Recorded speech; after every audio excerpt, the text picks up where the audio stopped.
A Operação Tempus Veritatis, que em latim significa a hora da verdade, trouxe novas informações que eram desconhecidas do público e ocorriam nos bastidores do governo Jair Bolsonaro. Entre elas, uma reunião no dia 5 de julho de 2022, que teria sido convocada pelo presidente Bolsonaro e teria entre os participantes, segundo os investigadores, a alta cúpula do governo federal. Nós vamos detalhar essa reunião, que até então não era conhecida, enquanto mostramos uma cronologia que mescla os fatos revelados hoje com eventos conhecidos, como a reunião de Bolsonaro com embaixadores, a diplomação do presidente Lula e as primeiras tentativas de atos terroristas que culminariam no dia 8 de janeiro.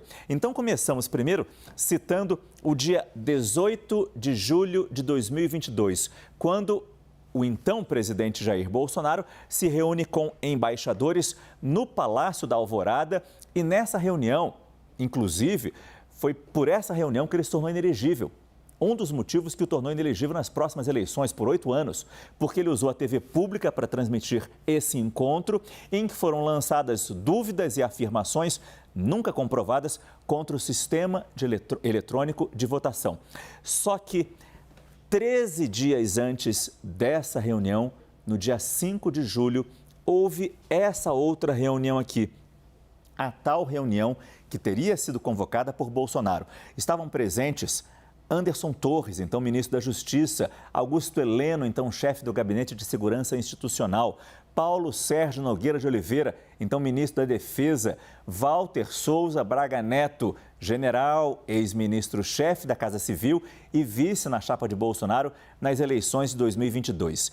Nesta reunião daqui, diz o relatório do ministro Alexandre de Moraes, serviria para cobrar dos presentes uma conduta ativa na promoção da ilegal desinformação e ataques à justiça eleitoral, promoção e a difusão em cada uma de suas respectivas áreas de cada um dos ministros participantes, desinformações quanto à lisura do sistema de votação, utilizando a estrutura do Estado brasileiro para fins ilícitos.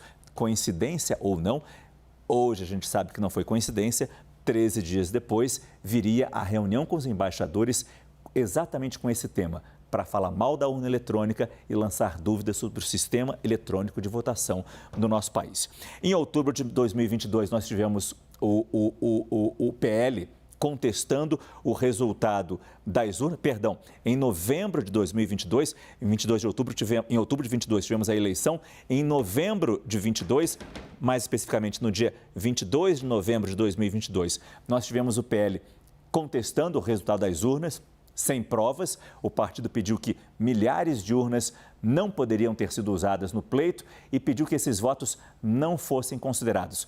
Por essa acusação, você vai lembrar que em fevereiro o PL foi punido pelo TSE com uma multa de 22 milhões de reais. E aí chegamos a uma outra revelação dessa investigação da Polícia Federal divulgada hoje.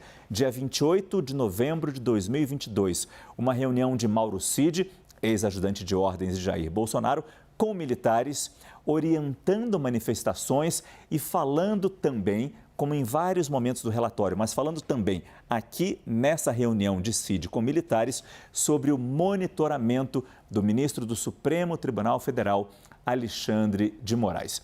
Agora nós temos uma outra parte dessas revelações nesse cruzamento que a nossa redação acabou fazendo hoje. Nós tivemos, logo depois daqueles fatos citados na tela anterior, no dia 7 de dezembro, 5 dias antes da diplomação do então eleito Lula no Tribunal Superior Eleitoral, uma reunião feita no Palácio do Planalto, quando Jair Bolsonaro teria apresentado a minuta golpista que previa um golpe de Estado e decretava a prisão de Alexandre de Moraes. Essa minuta, diz o relatório, teria sido modificada pelo próprio ex-presidente Bolsonaro, pelo próprio então presidente Bolsonaro, pois previa a prisão de diversas autoridades, entre as quais os ministros do Supremo, Alexandre de Moraes e Gilmar Mendes, além do presidente do Senado, Rodrigo Pacheco, e determinava a realização de novas eleições. Segundo os investigadores, aqui nessa reunião foram apresentadas as modificações feitas a pedido do então presidente Bolsonaro, permanecendo a prisão de Alexandre de Moraes e mantendo a realização de novas eleições. Logo depois, então, ainda em dezembro, nós temos a diplomação do então eleito Lula no Tribunal Superior Eleitoral.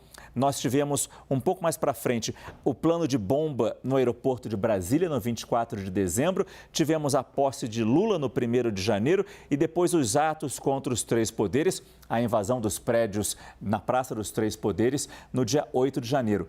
O que não estava claro, mas surgem em diversos momentos do relatório, como no dia 24 de dezembro, são aquelas conversas sobre o monitoramento do ministro Alexandre de Moraes. Nesses monitoramentos são detalhadas viagens, compromissos do ministro no Supremo Tribunal Federal. O nome do ministro nem sempre aparece no relatório, mas feitos cruzamentos pela Polícia Federal, pelos investigadores, percebe-se que falava-se de Alexandre de Moraes e, como o Caio bem disse, em alguns momentos do relatório, para disfarçar essa investigação, essa espionagem do ministro Alexandre de Moraes, ele era citado com um codinome, o codinome Professora.